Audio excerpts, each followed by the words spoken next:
Tengan todos muy buenas noches, Dios les bendiga. Sean bienvenidos a nuestra iglesia evangélica Comunidad de Gracia. Vamos a tener un tiempo de oración para poder estar atentos y apercibidos a recibir ese tiempo de búsqueda del Señor. Vamos a una actitud de reverencia al Señor.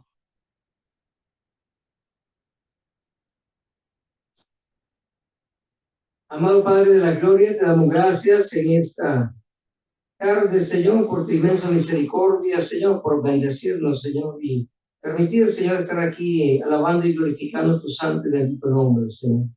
Bendice a cada uno de los hermanos, Señor, que están y que estamos aquí, Señor, reunidos, Señor, como tu palabra dice, que donde dos o más reunidos en tu nombre estén, ahí estás tú, Padre. Y también, Padre, te pedimos, Señor, por aquellos hermanos que vienen en camino, Señor, y que tú también puedas bendecirlos, Señor, también a los hermanos que están en la plataforma Zoom, Señor, que tú puedas darles la sabiduría, Señor, y el entendimiento, Señor, de recibir la palabra en esta tarde, Señor. En el nombre de Jesús, amén.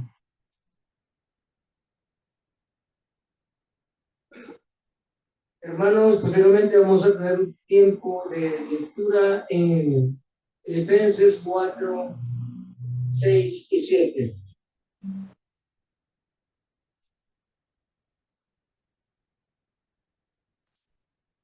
Y dice así: por nada estéis afanosos, si no sean conocidas vuestras peticiones delante de Dios en toda oración y ruego, con acción de gracias.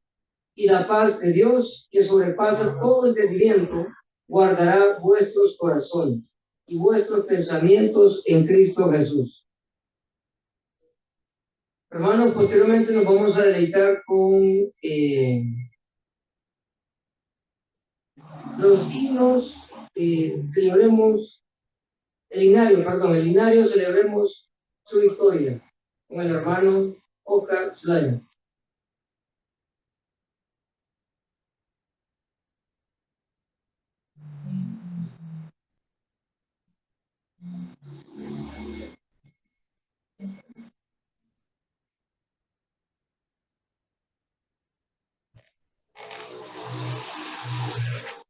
Hermanos, vamos a alabar al Señor Dios, porque Él es nuestro.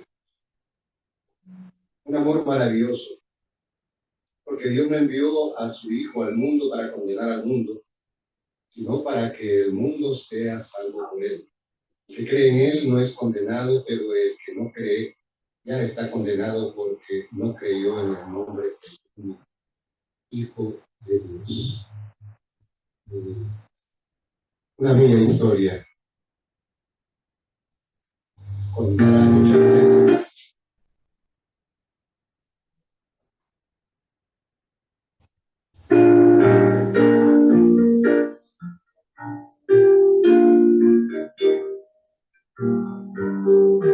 Bella historia de su excelsa gloria, amor el Salvador, Jesús mismo inventó, nació en pesebre, despreciado y pobre, varón del alma y más fiel.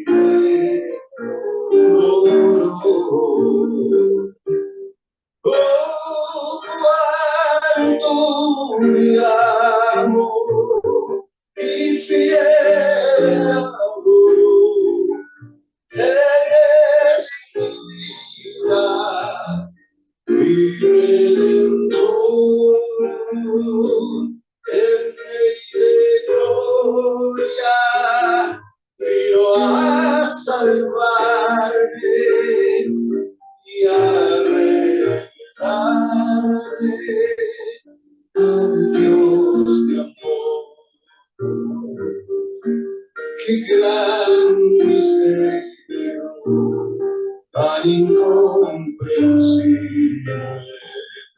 El verbo se encarnó y al mundo descendió. El grano oculto revelóse al hombre y por su tierno amor me levanto. Oh, cuánto le amo y fiel le adoro. Es mi vida, mi redentor, el Rey de gloria, vino a salvarme y a revelarme al Dios de amor. Don admirable, tan incomparable, de plena salvación y eterna redención.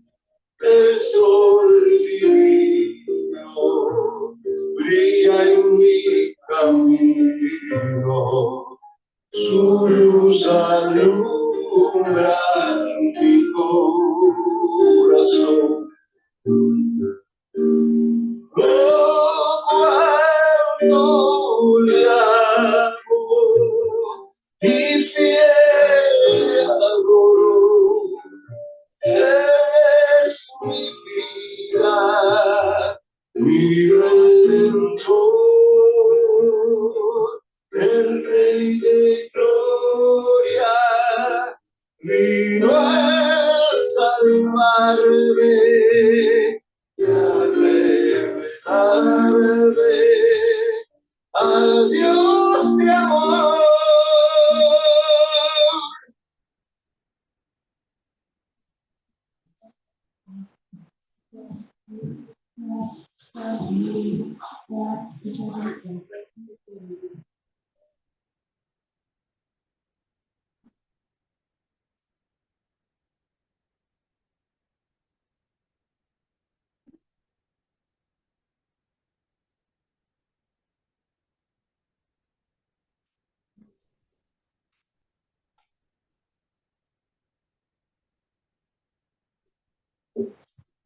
Hermanos, posteriormente vamos a tener un tiempo de oración para la ofrenda.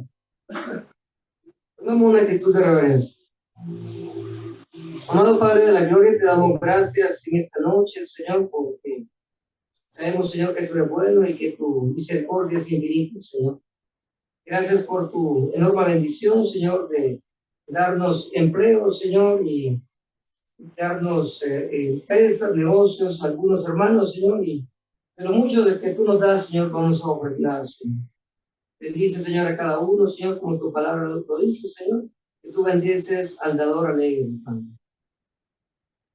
Y también te pedimos, Señor, por aquellos hermanos, Señor, que no tienen empleo, que tú puedas bendecirlos. Y que de esa misma manera, Señor, con ese amor y ese gozo también puedan hacerlo en su momento. En el nombre de Jesús. Amén.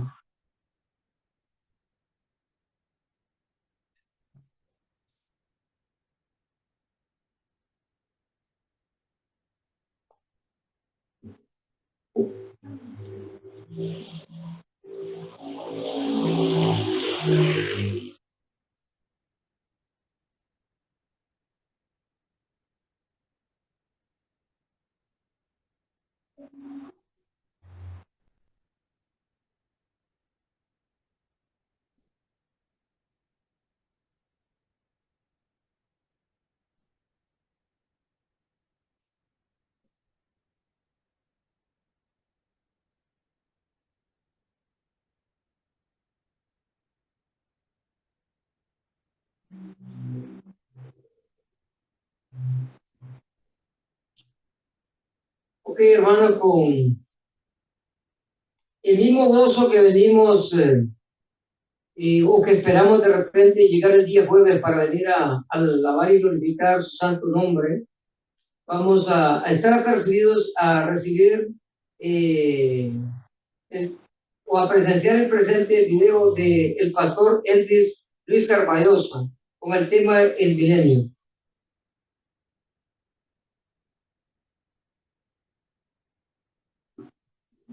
De nuevo es una gran bendición. Y el tema que me han asignado tiene que ver con el libro que algunos han comprado, que se llama Cristo en el Milenio. En realidad, el título de ese libro debería de ser La gloria de Cristo en el Milenio. La gloria de Cristo en el Milenio. Ese debería de ser el título correcto de ese libro. Porque de eso trata. De la gloria de Cristo en el milenio. El tema que voy a tratar, vamos a estudiar nosotros y yo durante estos 2 o 3 días.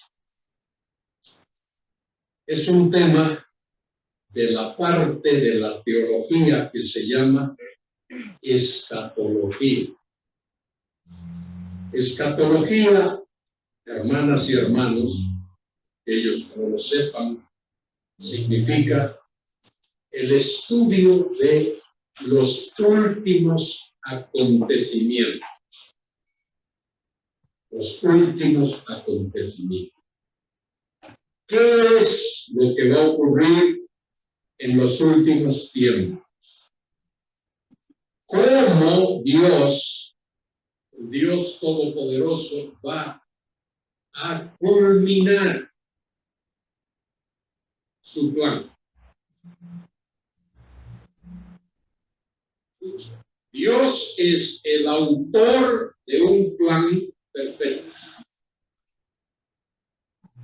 El plan de Dios es todo.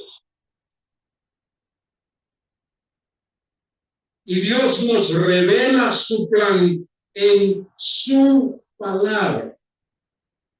La palabra de Dios es la Biblia. La palabra Biblia, como sabéis, significa libros. Biblia es una palabra plural. El singular es biblión, con O-N al final. Biblión es un libro. Biblia es un conjunto de libros.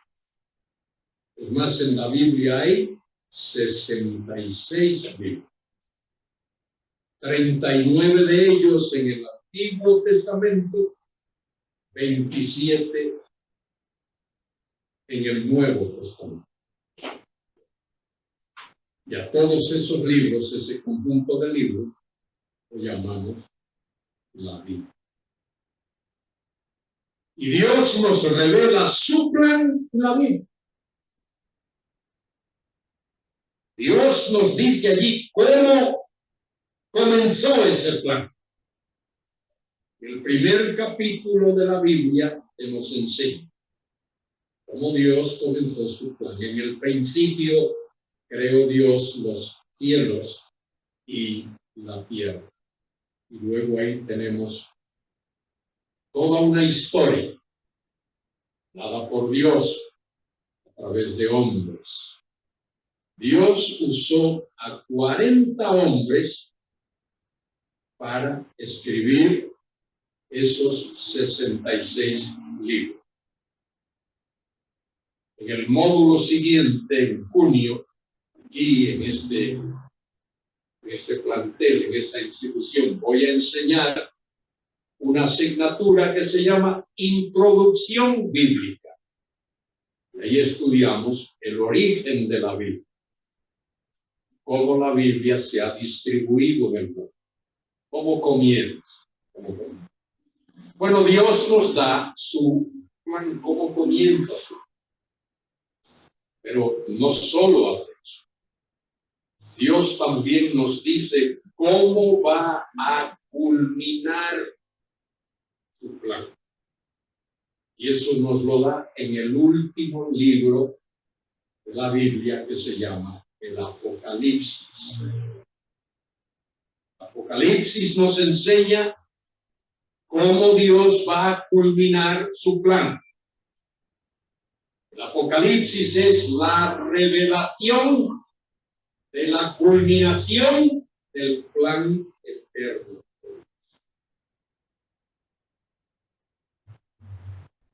De manera que eso nos lo dice Dios, de manera clara. Tenemos que estudiar, tenemos que leer las Escrituras. Hay una ciencia importantísima para el estudio de la Biblia, que es la hermenéutica. Algunos, cuando oyen esa palabrita hermenéutica, dicen: eso me suena a un virus. Otros dicen: me suena a una bacteria. Eso es algo que contagia, es una enfermedad. Algunos creen eso. Pero hermenéutica es la ciencia y el arte de la interpretación. Es dos cosas. Hermenéutica es ciencia y es arte. Es una ciencia porque todas las ciencias se guían por leyes. Si tú estudias matemática, que es una ciencia, hay leyes. Si estudias química, que es una ciencia, hay leyes. Si estudias física, hay leyes. Todo lo que es ciencia se guía por ley. Pero la hermenéutica también es un arte. Porque el arte hay que practicarlo. El que es pintor, el pintor nace, pero no nace hecho. El poeta nace, pero no nace hecho. Hay que practicar. De manera que hay una ciencia que se llama hermenéutica. Hermenéutica es la ciencia de la interpretación de las Escrituras. Los pastores deben de ser buenos hermeneutas. Los que predican la Biblia deben de ser buenos hermeneutas. Los que enseñan la Biblia, los que evangelizan, deben de ser buenos hermeneutas, es decir, buenos intérpretes. Y la hermenéutica está basada en algo que se llama la exégesis. Exégesis viene de un vocablo griego que significa sacar fuera. Sacar fuera y poner a la luz. Por eso cuando uno hace exégesis de un pasaje de la Biblia, uno extrae el significado y lo muestra. Le dice a los alumnos: aquí está el significado. Y la hermenéutica tiene leyes, como acabo de decir. Una de las leyes de la hermenéutica, una de esas leyes es la historia. La Biblia es un libro histórico. Fue escrita por hombres en lugares concretos, registrando acontecimientos concretos, situaciones concretas. Habla de naciones que vivieron en épocas muy específicas. Algunas de ellas existen. Pero no solo tiene que ver con historia. La hermenéutica también tiene que ver con gramática. Y gramática es nada más y nada menos que el arte y la ciencia también de hablar con propiedad y escribir correctamente. Si alguien ya es una persona, un adulto, y no sabe hablar, ¿cómo va a poder predicar? Si nadie lo entiende, ¿cómo va a poder predicar? O mejor habla ni él mismo se entiende. Eso ocurre a ver. Muy bien, la hermenéutica tiene que ver con historia, tiene que ver con gramática. Y la hermenéutica también exige que cuando uno estudia algo, particularmente de la Biblia, uno estudia un pasaje de la Biblia, tome en cuenta el contexto. El contexto tiene que ver con quién escribió ese pasaje, a quién lo escribió, cuándo lo escribió, dónde lo escribió, por qué lo escribió.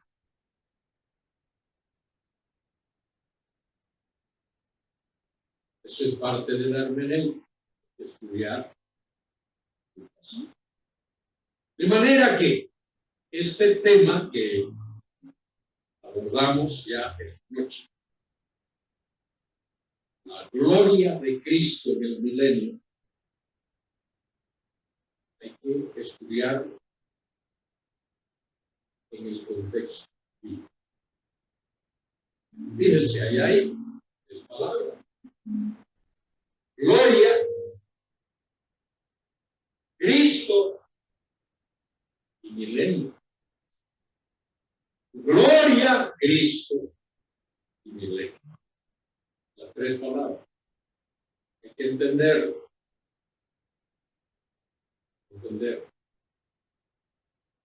Los que tienen el libro que se está vendiendo aquí, ahí van a ver que el autor explica esos términos y deben de en el libro que no lo tengan para que lo polvo. Unos tienen libros y esos libros solo apuntan polvo, nunca se leen. Gloria. Esa es la primera palabra. Palabra gloria en el Antiguo Testamento es la palabra kabod, kabod. En el Antiguo Testamento hay como 20 palabras que se traducen gloria, pero kabod es la palabra más común. Palabra más común. Cuando se habla de la gloria de Dios, así siempre es la traducción de esa palabra. Y en el Nuevo Testamento el equivalente a la palabra kabod es la palabra doxa. De ahí viene la palabra doxología. En las iglesias se cantan doxología. Dios el Padre Celestial, al Hijo nuestro Salvador, al Eternal Consolador, unidos todos a la. Es una doxología hermosa, bíblica. Entonces, gloria es una palabra importantísima en el Antiguo Testamento. Porque los creyentes tanto del Antiguo Testamento como los del Nuevo Testamento somos llamados a glorificar a Dios. Es más, el propósito central del plan de Dios es su gloria.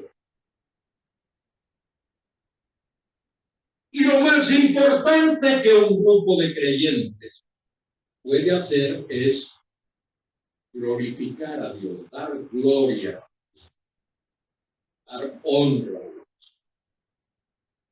Gloria es una palabra que tiene que ver con alabanza, sí, todo eso, pero la palabra gloria tiene mucho que ver con luz, con resplandor, con brillo deslumbrante.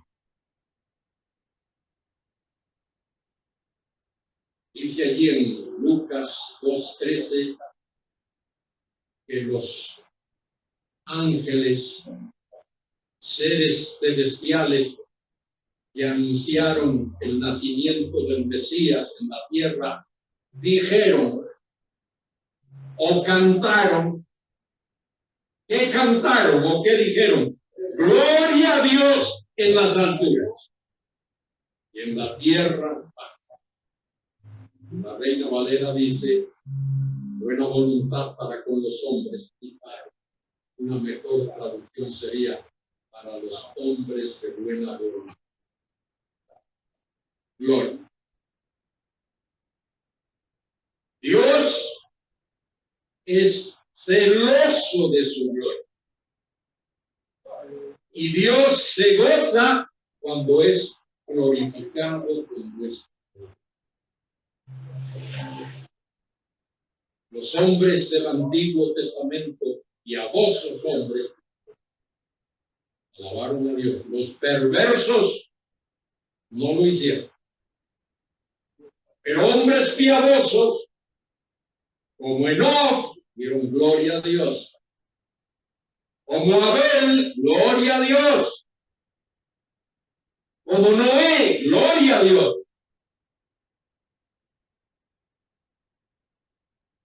Luego tenemos el llamado que Dios hace a Abraham. Abraham dio gloria a Dios y creyó.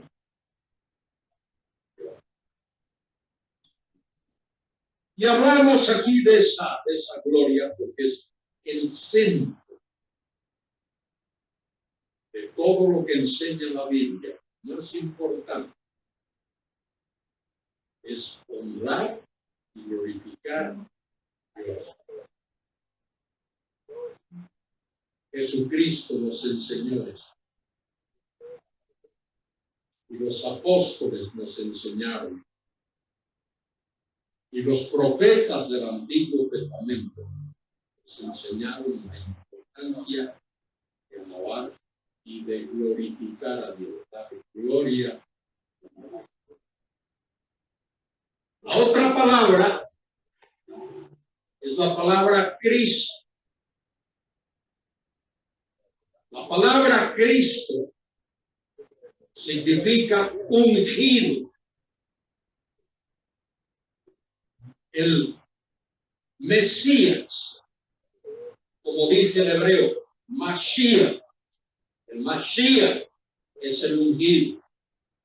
Cristo, el ungido. Y en el Antiguo Testamento, el sumo sacerdote era ungido cuando su ministerio comenzaba, era ungido. Aarón fue ungido. Los profetas eran ungidos y los reyes eran ungidos. David fue ungido por Samuel. Dios escoge a David, Dios manda a Samuel que unja.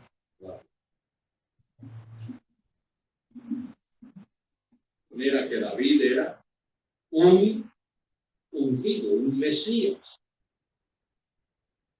Eso era David. Y los que ocuparon el trono de David eran ungidos.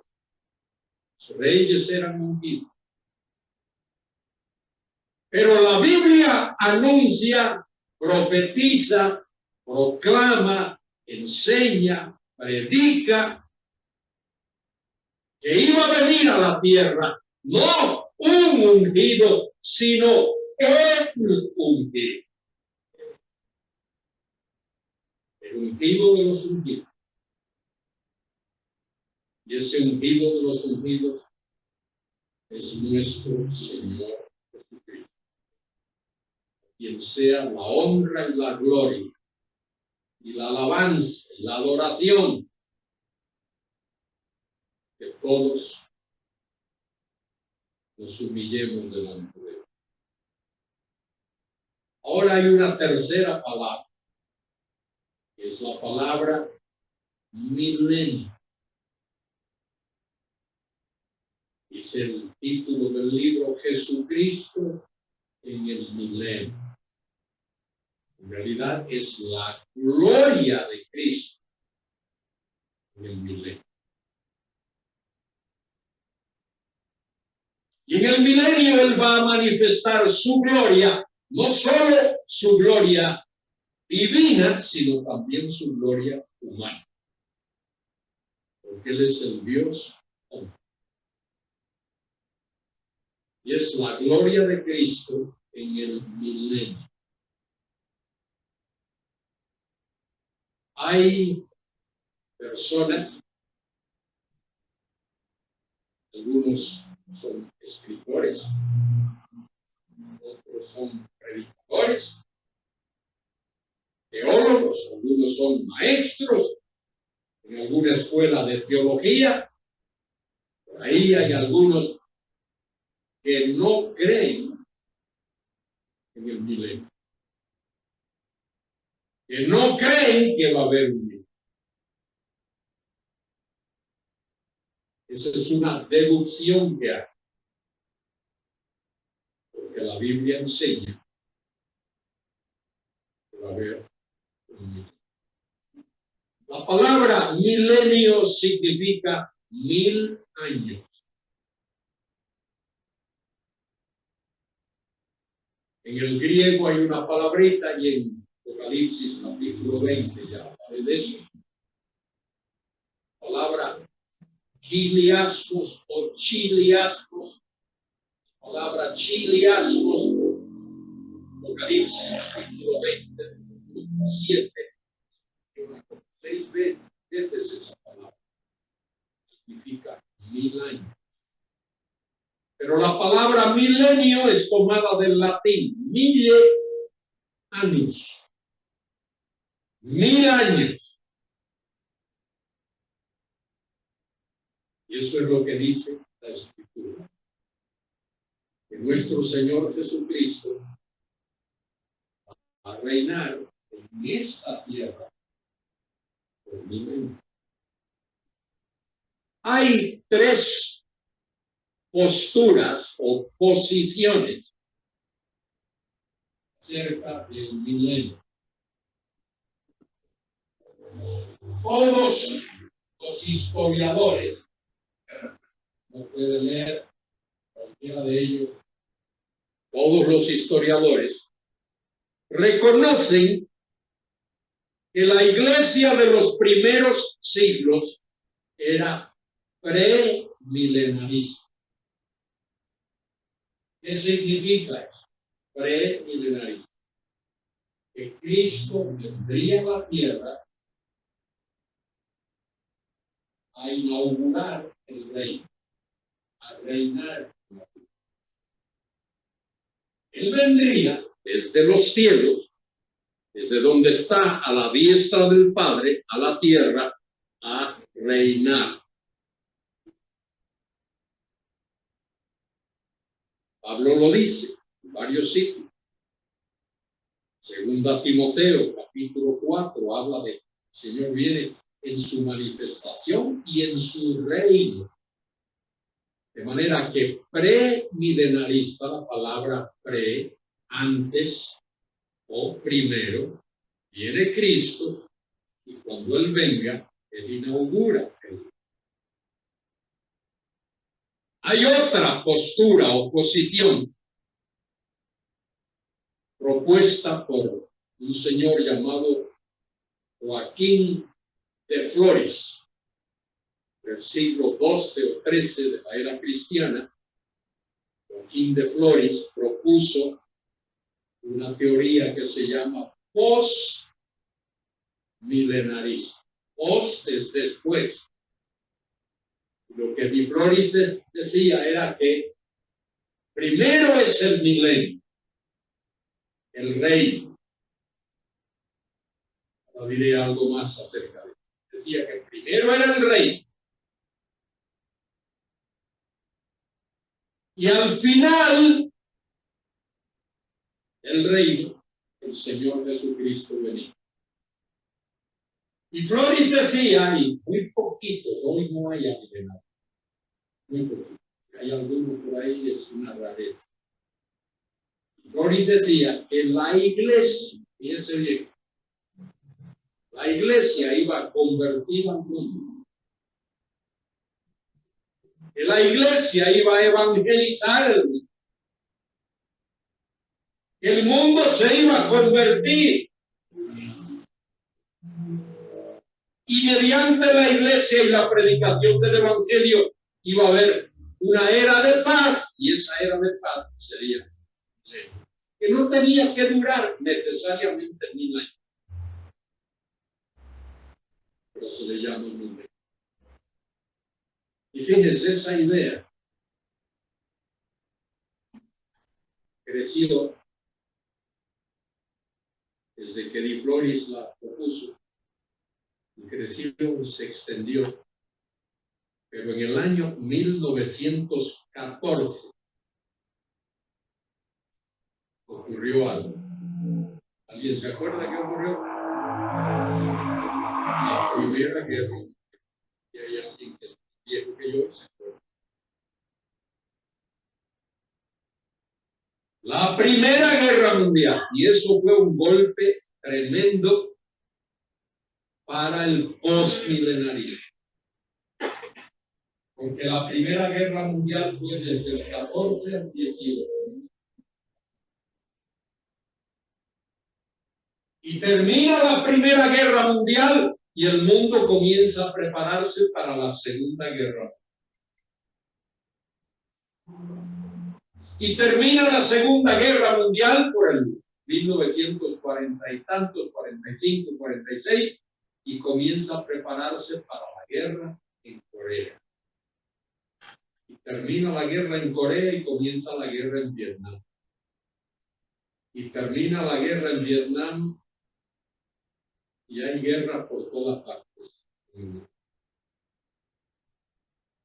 Los periodistas y políticos que están más al día que yo en eso dicen que ahora mismo en el mundo se están peleando unas 50 guerras en algunos países, pequeñas por ahí, pero peleando.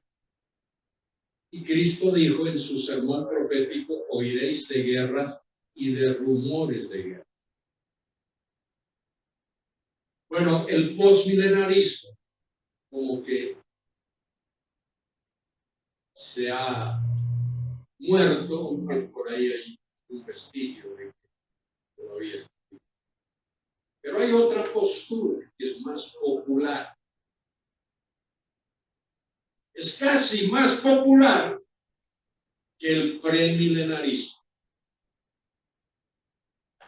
Y es algo que se llama amilenarismo. A significa no. O significa sin. Y el amilenarismo dice que no habrá un reinado terrenal de Cristo. Que no habrá un reino de Cristo en la tierra.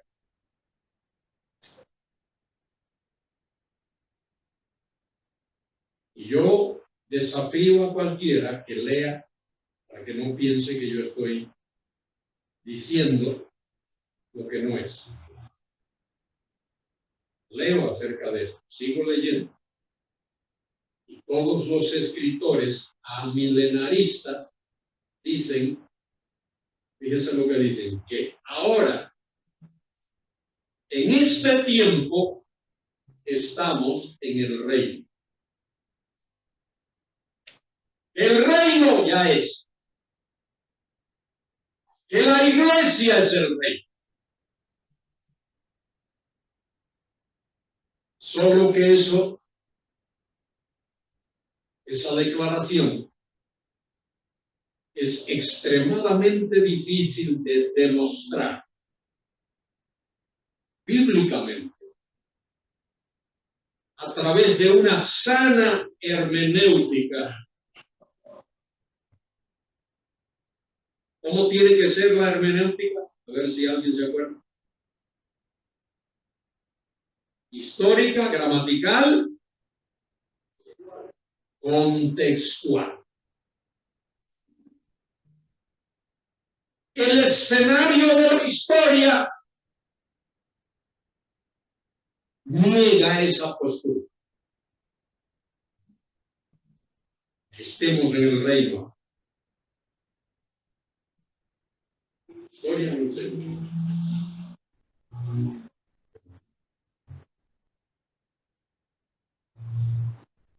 Y por supuesto,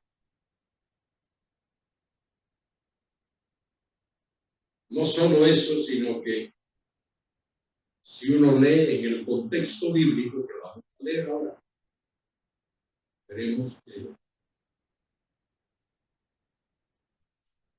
¿sabe a quién le conviene bastante que se diga que el reino es ahora? ¿Quién le conviene? Muchísimo. Que crean que el reino es ahora. ¿A quién? A la Iglesia Católica. La Iglesia Católica le conviene que se diga que la Iglesia es el reino.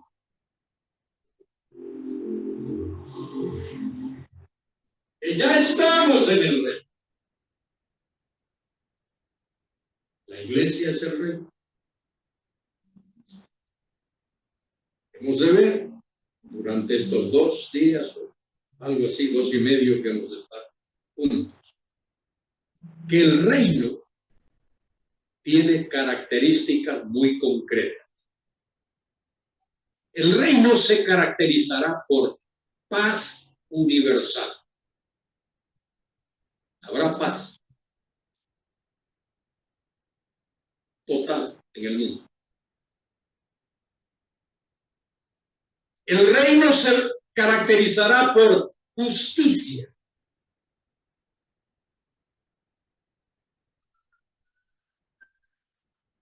¿Cuántos aquí creen que hay paz en el mundo ahora mismo?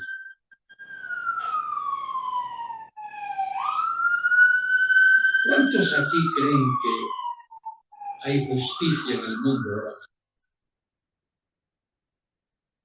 Y el reino se va a caracterizar también, fíjense por qué. Dije al principio, porque habrá una manifestación universal de la gloria de Dios. ¿Usted cree que el mundo hoy está glorificando a Dios? Que la gloria de Dios se ve por el mundo.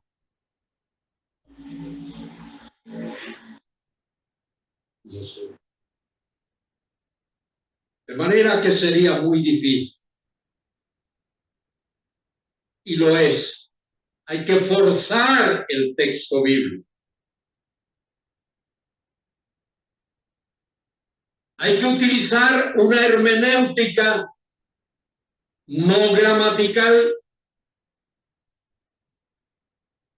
Hay que utilizar una hermenéutica alegórica.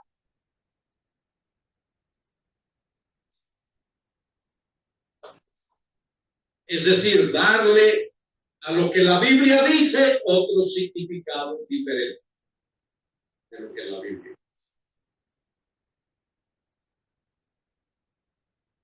De manera que hay por lo menos esas 3 posturas o puntos de vista.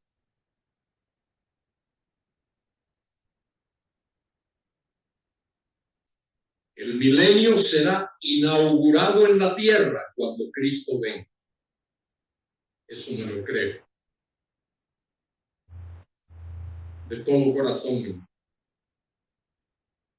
Otros creen que la iglesia va a convertir el mundo. Y Y después de eso, Cristo vendrá.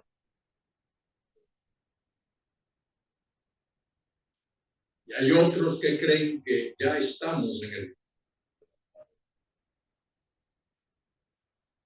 Esas dos últimas posturas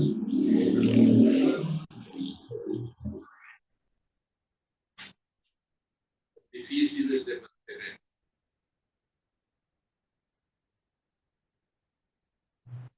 Dice Primera de Pedro, vamos a leer ese versículo de Primera de Pedro y luego vamos a Isaías capítulo 11. Primera epístola de Pedro capítulo 1.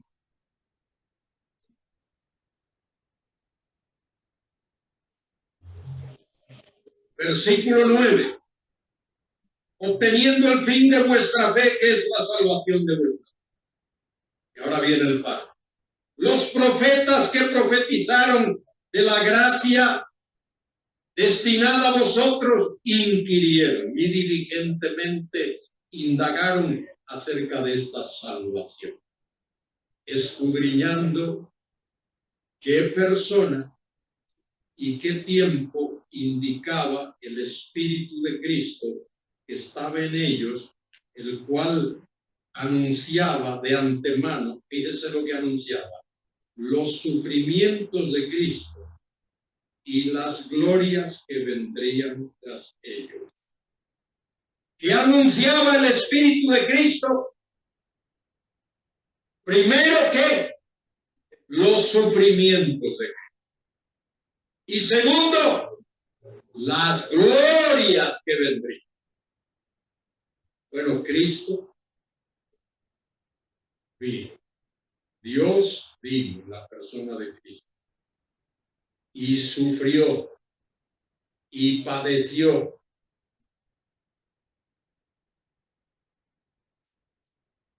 Fue coronado de espinas.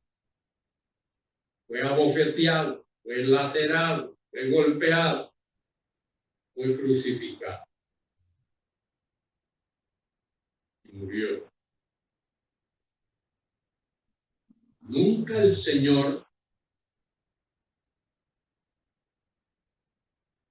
experimentó gloria cuando estaba aquí en la tierra. Injurias, sufrimientos, insultos.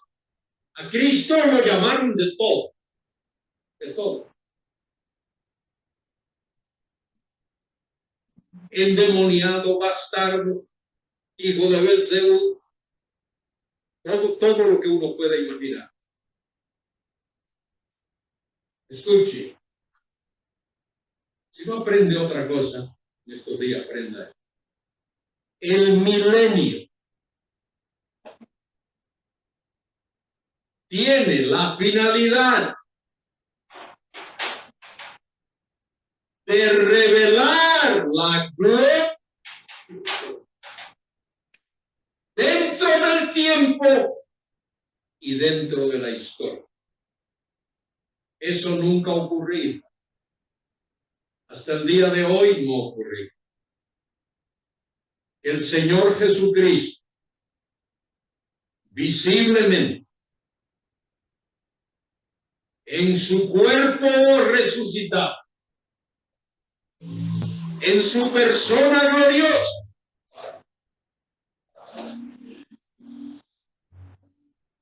sea glorificado, adorado.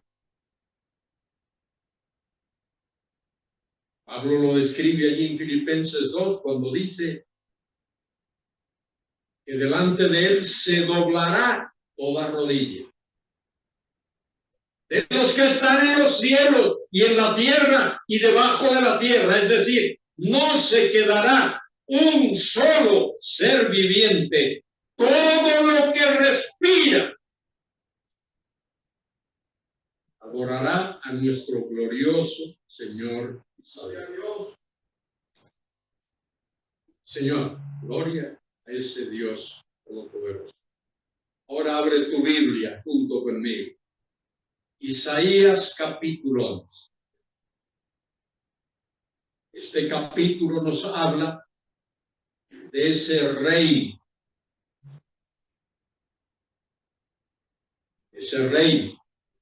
glorioso. Y ahí se incluyen otras cosas que Dios va a hacer. Porque antes de que ese reino glorioso de 1000 años sea establecido en la tierra, Dios va a juzgar a este mundo por medio de un período que se llama la Gran Tribulación. La Gran Tribulación será un período de 7 años durante los cuales la ira de Dios se va a derramar. 7 años. Durante esos 7 años Dios va a purgar a la nación de Israel. Y los escogidos de la nación van a ser separados, apartados por Dios para que Cristo reine en medio de ellos. Y luego una multitud enorme de gentiles, como dice allí en Isaías en Apocalipsis capítulo 7, de todos los pueblos, todas las lenguas, todas las etnias, de todo el mundo, alabarán y glorificarán. Mire lo que dice Isaías capítulo 11, saldrá una vara del tronco de Isaí. ¿Quién era Isaí? El papá de David, el rey David. Con el rey David, Dios hizo un pacto incondicional. Dios hizo un pacto incondicional con David. Y en el segundo libro de Samuel, capítulo 7, versículos del 12 al 16, ese es un pacto incondicional. Dios lo va a cumplir. Como Dios va a cumplir el pacto abrahámico. El pacto abrahámico también es un pacto incondicional. Dios le dice a Abraham, te voy a bendecir a ti, Abraham, voy a bendecir a tu descendencia y voy a bendecir a todas las familias de la tierra a través de tu simiente. Y Dios va a cumplir eso. Y lo va a cumplir literalmente. No figuradamente, no metafóricamente. Dios lo va a cumplir literalmente. Bueno, dice aquí Isaías, saldrá una vara del tronco de Isaí y un vástago retoñará de sus raíces. Dios le dio a Isaí ese hijo, le dio a David. Y a David le dio varios hijos. La descendencia de David hasta que viene el Señor Jesucristo. Fíjese, eso hay que entender. Algo muy interesante. En el capítulo 22 de Jeremías, Dios pronunció una maldición sobre un rey llamado Conías o Jeconí. Dios le dijo a Jeconías, porque Jeconías fue un contradictor. Dios le dijo, el pueblo va a ir cautivo a Babilonia. Y Jeconías dijo, el pueblo no va a ir cautivo. Y Jeconías quiso discutir con Dios. No discutas con Dios. No discutas nunca. Obedece. Y Dios, a raíz de esa rebeldía de Jeconías, pronunció una maldición. Ningún descendiente de Jeconías se sentaría en el trono. Y fíjese, José, el que fue marido de María, era descendiente de Jeconías. Porque José era descendiente de David. De manera que José, en ese momento cuando el Señor Jesucristo nace, José tenía el derecho al trono, pero no puede ocupar el trono. Porque lo que ha heredado él es la maldición de Jehová. De manera que ningún descendiente de José podía ocupar el trono. Y fíjese lo que hace Dios. La esposa de José, Santa María la Virgen, es descendiente de David, pero no a través de Jeconí. A través de otro hijo de David, pues de Natán. Y cuando Jesús nace, José adopta a Jesús. Y al adoptarlo le entrega el derecho al trono de David. Pero Jesús no es hijo de José. Jesús es hijo de María. Dios hizo una obra de gracia, un milagro maravilloso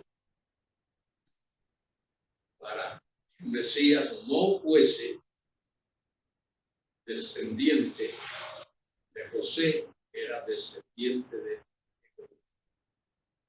Lo que hizo Dios, mire ahora lo que dice aquí: reposará sobre él el espíritu de Jehová, espíritu de sabiduría y de inteligencia, espíritu de consejo y de poder, espíritu de conocimiento y de temor de Jehová, y le hará entender diligente en el temor de Jehová, no juzgará según la vista de sus ojos, ni arguirá por lo que oigan sus oídos. El Señor Jesucristo que viene a este mundo, Él es una persona divina.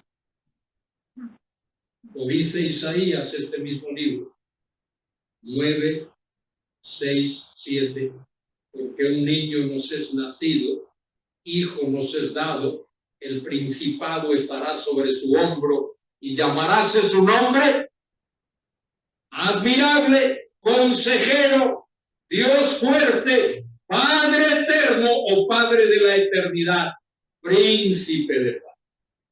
Y luego añade Isaías: y de lo dilatado de su imperio, la palabra imperio ahí no es muy correcta, lo dilatado de su gobierno, no tendrá fin, tendrá fin. Y es por su palabra, porque la palabra de Jehová lo ha dicho. Ese es nuestro Señor Jesucristo. Él es una persona divina. Y esa persona divina tiene características, atributos divinos. Tiene todos los atributos de Dios. Dios es omnipotente, Jesús es omnipotente. Omnisciente, Él es omnisciente. Omnipresente, Él es omnipresente. Inmutable, Él es inmutable. Hebreos 13:8. Jesucristo es el mismo ayer, hoy y por los siglos.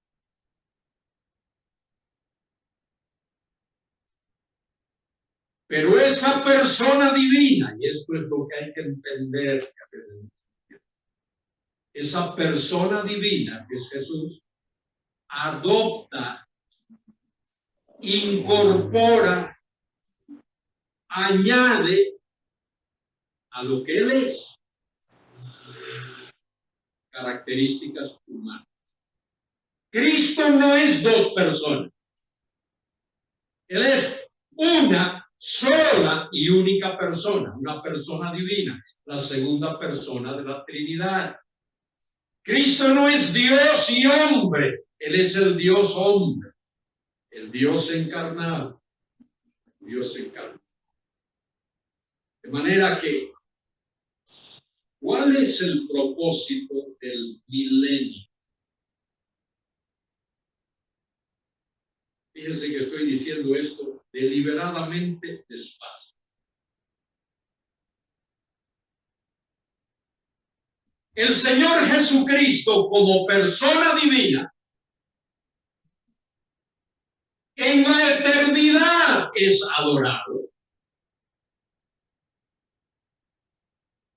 como una de las tres personas de la Trinidad, Padre, Hijo y Espíritu Santo. El Padre es adorado, el Hijo es adorado, igualmente, para que todos adoren al Hijo como adoran al Padre y adoran al Espíritu Santo. De manera que como persona divina que Él es, Él será adorado. Pero lo acabamos de leer ahí ahora mismo en Primera de Pedro 1, 9 y 10. Él sufrió en este mundo. Como persona divina que ha tomado características humanas, Él padeció en este mundo. Eso lo explica Pedro en su sermón del día de hoy. El milenio tendrá una función sumamente importante. Que ese que fue humillado, que fue vejado, que fue golpeado, fue insultado, que fue escupido, que fue coronado de espinas, todas esas cosas, que fue humillado hasta lo sumo cuando vino a este mundo. Dentro del tiempo y de la historia, él fue humillado. Pues dentro del tiempo y de la historia, él será exaltado. Y el milenio es para que el Mesías sea exaltado y el Mesías reine con poder, con gloria, con majestad, con justicia. También lo hará con misericordia y con compasión, con todo lo que él es, con todos sus atributos. Pero dice aquí, en el versículo 3 que he leído ya, y hará entender diligente el temor de Jehová. El mundo no ha conocido el temor de Jehová, el mundo. Algunas personas sí, pero el mundo de los días de Noé fue tremendamente desafiante. Todo lo que pensaban era mal. El mundo de Sodoma y Gomorra igual, y el mundo de hoy. No hay ningún gobierno en la tierra que adore a Dios, que anime a la gente a adorar a Dios, que desafíe a la gente a adorar a Dios. Bueno, dice el versículo 4, sino que juzgará con justicia. Y no está hablando de la eternidad. Está hablando de ese reino, de ese milenio. Sino que juzgará con justicia a los pobres y arguirá con equidad por los mansos de la tierra. Y herirá la tierra con la vara de su boca. ¿Qué es la vara de su boca? Su palabra. Él solo tiene que hablar. La vara de su boca. Y con el espíritu de sus labios matará al impío. Y ahora mire lo que dice el versículo 5. Y será la justicia cinto de sus lomos. Y la fidelidad ceñidor de su cintura. Eso va a ocurrir en ese reino glorioso del Señor. Y ahora mire, fíjese si estamos en el reino. Fíjese, dígame usted. Mire lo que dice. Morará el lobo con el cordero. Tú tienes un cordero, ponle un lobo al lado.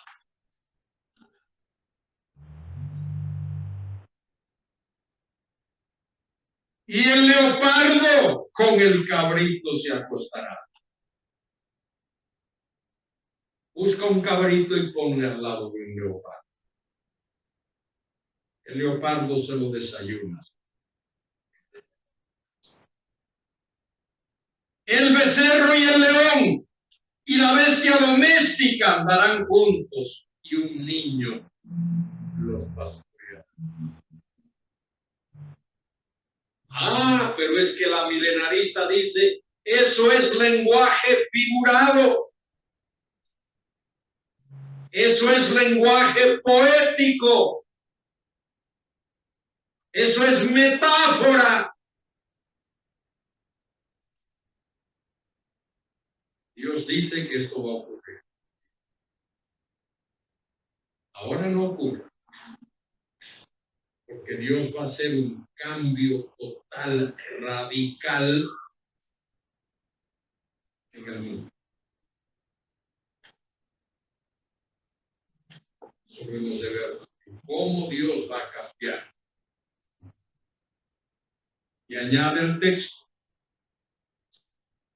La vaca y la osa nacerán, sus crías se echarán juntas, y el león, como el buey, comerá paja.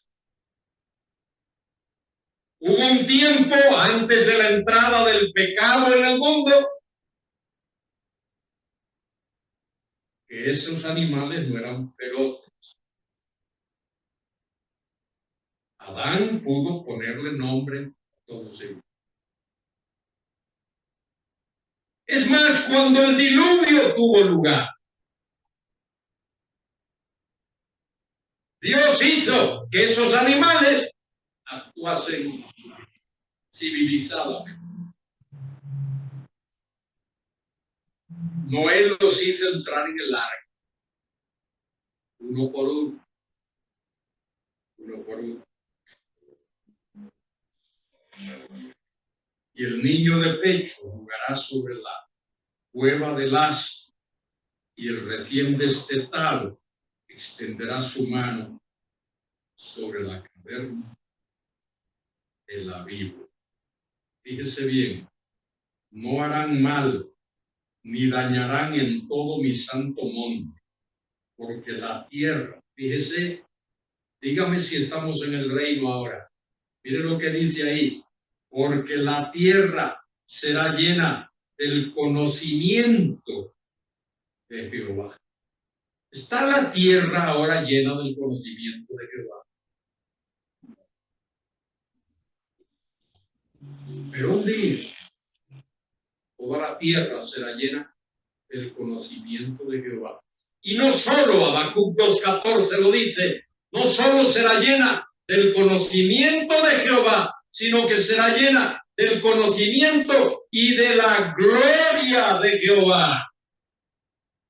De esa cabod, de ese brillo, de ese resplandor de Dios, de esa doxa. El mundo va a experimentar una era doxológica. Tierra será llena del conocimiento y de la gloria de Dios. Y dice, como las aguas cubren el mar. Será una llenura total. Como las aguas cubren el mar, no hay un rincón del fondo marino donde las aguas no lleguen. Pero toda la tierra será llena del conocimiento de Jehová como las aguas cubren. Y fíjese, ese es el plan de Dios original. Dios creó el universo.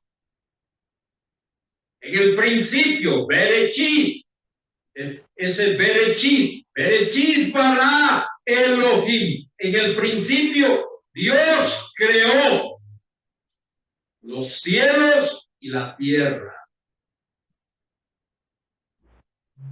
Y Dios creó los cielos y la tierra para manifestar su gloria. Y cuando Dios creó la tierra, en ese momento de crearla, la tierra no estaba apta para ser habitada. Dice que estaba desordenada y vacía. Estaba, es que se volvió. Sí, Dios la creó. No apta para ser habitada.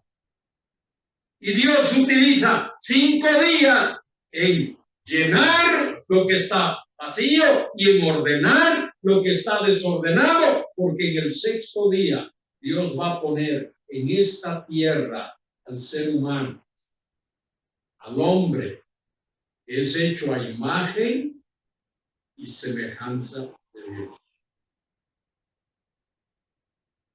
Es mi convicción de que Dios creó la tierra para el hombre, para el ser humano. Dios no lo creó para habitantes de Júpiter, ni de Saturno, ni de la Luna, ni creó la tierra para que ángeles la habitaran. Los ángeles tienen su habitación en los cielos, y hay libros del Nuevo Testamento que hablan de eso. En las esferas celestiales, Dios tiene la habitación de los ángeles. Pero hoy, ángeles están teniendo control, tienen control. Vaya, no absoluto, solo Dios tiene control absoluto. Pero los ángeles tienen capacidades para intervenir en los asuntos de este mundo. Y es muy posible que los gobernantes, los presidentes de este mundo y los reyes de este mundo tengan a un ser angelical detrás del trono, que le está diciendo por orden satánica que debe hacer y que no debe hacer. Dice Hebreos 2:5 que viene el día cuando la nueva situación, la nueva tierra, la tierra del milenio, esa tierra ya no estará controlada por ángeles, ni intervenida por ángeles, porque Jesucristo, el Rey de Reyes y Señor de Señores, ha de gobernarlo todo. Él será el gobernador absoluto del universo. ¿Qué más dice el texto? Acontecerá en aquel tiempo, ese tiempo que es escatológico, que es futuro, en la raíz de Isaí, ese es el Mesías, la raíz de Isaí, la cual estará puesta por pendón de los pueblos, será buscada por las gentes y su habitación será gloriosa. Gabú, Ox, gloriosa, porque él estará reinando supremo en la tierra, como Rey de Reyes y Señor de Señores. ¿Qué pasó? ¿Sabe lo que dice el libro del Apocalipsis? Allí en el capítulo 11, versículo 18, 20. Que cuando se hace el anuncio de que Cristo viene, dice allí que los reyes de la tierra se airaron. ¿Qué es airarse? Llenarse de ira. Airarse es llenarse de ira.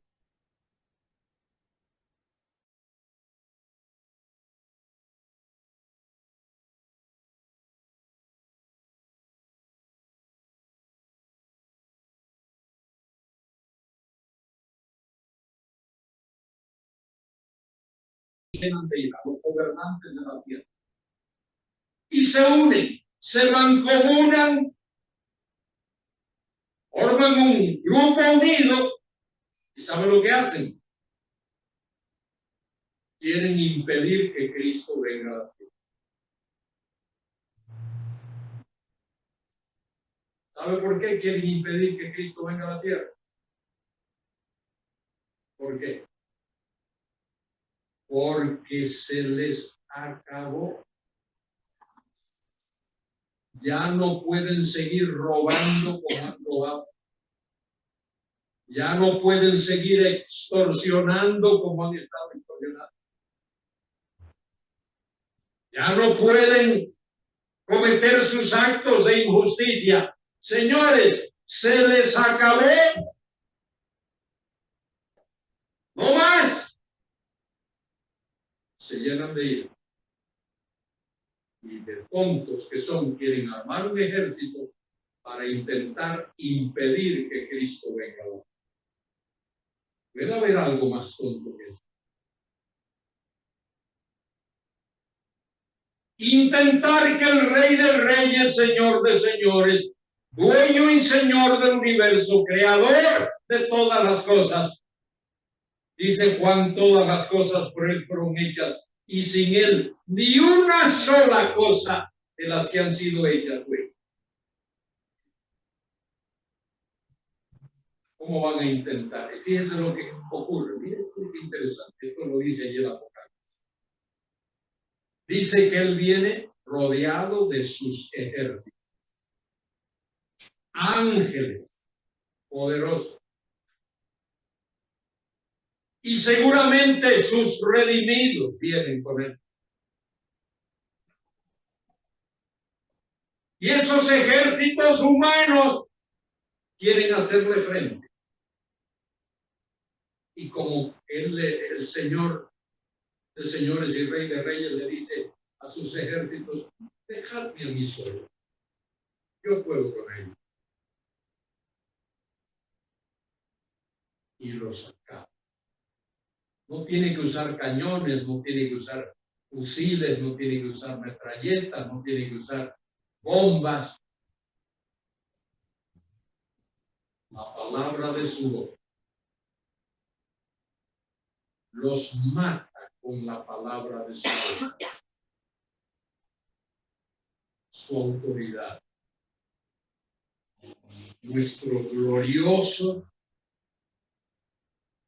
poderoso, todopoderoso Señor Jesucristo.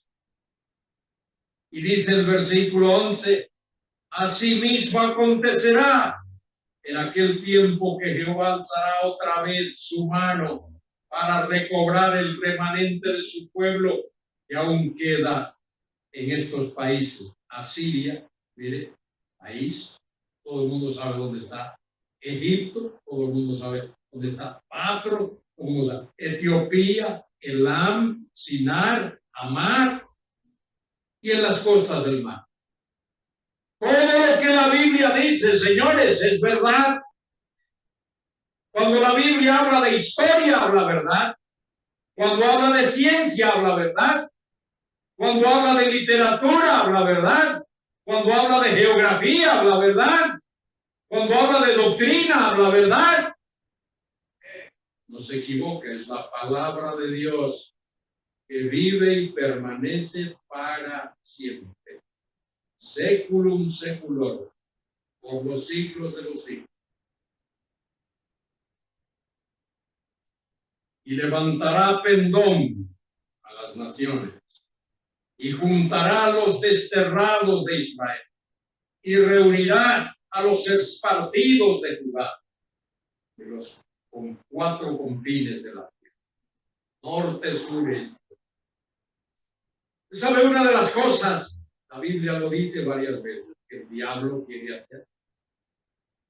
El diablo quisiera, él anhelaría poder aniquilar, destruir, barrer, hacer desaparecer la simiente de Abraham de este mundo, la nación de Israel. Que no haya un solo judío vivo en el mundo. Que no haya un solo judío. Porque si no hay un solo judío, Cristo no tiene que venir a la tierra. Y el diablo va a intentar destruir el pueblo de Israel. Es uno de sus propósitos. Pero no lo va a lograr. Y no lo va a lograr no es porque los judíos sean más fuertes que nada. No lo son. Ni porque tengan la mejor aviación, ni la mejor infantería, ni lo que sea. No lo van a hacer porque Dios le prometió a Abraham, y le prometió a Isaac, y le prometió a Jacob o a Israel, y le prometió a David que esa simiente perduraría para siempre. Que nadie podrá destruirla. Ese es el pacto que Dios hizo con Abraham. Y dice allí en Génesis 15:6 que Abraham creyó a Dios y su fe le fue contada por justicia. Sí lo va a hacer Dios. Y se disipará la envidia de Efraín, a quitar el pecado de su pueblo. Los enemigos de Judá serán destruidos. Efraín no tendrá envidia de Judá, dice allí el texto. Ni Judá afligirá a Efraín, sino que volarán sobre los hombros de los filisteos al occidente, saquearán también a los del oriente, Edom y Moab, y les servirán, y los hijos de Amón los obedecerán. Sacará Jehová la lengua del mar de Egipto, levantará su mano con el poder de su espíritu sobre el río, y los echará sus 7 brazos, y hará que pasen por él con sandalias. Milagroso lo va a hacer Dios. Y habrá camino para el remanente de su pueblo, que quedó en Asiria, de manera que los tuvo para Israel que el día que subió. De manera que comenzamos hablando de la gloria del Mesías. Él ha tenido una gloria que es eterna porque Él es Dios Hijo. Desde la eternidad estuvo con el Padre. Pero en el plan de Dios, el Hijo fue enviado a humillarse. Fue enviado a este mundo a humillarse hasta lo sumo y murió. De manera que dentro del tiempo y dentro de la historia, Él fue humillado. Pero Él murió y resucitó. Y ha sido exaltado a la diestra del Padre, al lugar de honor, y está sentado a la diestra del Padre, aguardando el día, aguardando ese día, cuando Él ha de venir. Desde que Él ascendió a la gloria, Él venga, estamos viviendo en este interregno. Durante este periodo, Dios ha constituido su iglesia, hombres y mujeres de todos los pueblos, todas las lenguas, todas las etnias, de todas las. Cuando la iglesia sea completada, dice Pablo, Romanos 11:25, cuando sea completada, cuando la plenitud de los gentiles haya entrado, el Señor se ha de llevar a su iglesia a la gloria. Eso será el rapto, el traslado de la iglesia. Pablo lo enseñó en 1 Tesalonicenses 4, del 13 al 18 y en otros capítulos. En un momento, en un abrir y cerrar de ojos.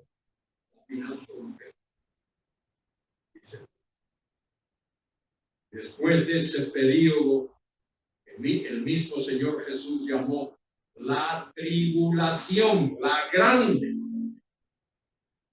Mateo 24:21. Después de ese periodo de tribulación, puede ser un año después, 2 años, 3, 5 años después, a 10 años. Cristo ha de venir a la tierra con poder, con gloria, con majestad. Toda la tierra será llena del conocimiento y de la gloria. Y nuestro glorioso Señor, el Mesías, el ungido, ese que visiblemente manifiesta a Dios, porque Juan 1:18 dice que a Dios nadie le vio jamás. El único, el que está en el seno del Padre, Él le ha dado a conocer. Él es la manifestación. Realmente tenemos que estar preparados, apercibidos en cada instante de nuestra vida, así como nos preparamos para venir aquí a nuestra iglesia a recibir. Realmente ese es el trabajo que tenemos que hacer diariamente, ¿verdad? Para poder llegar a obtener ese beneficio el día de mañana. Que Dios los bendiga, hermanos.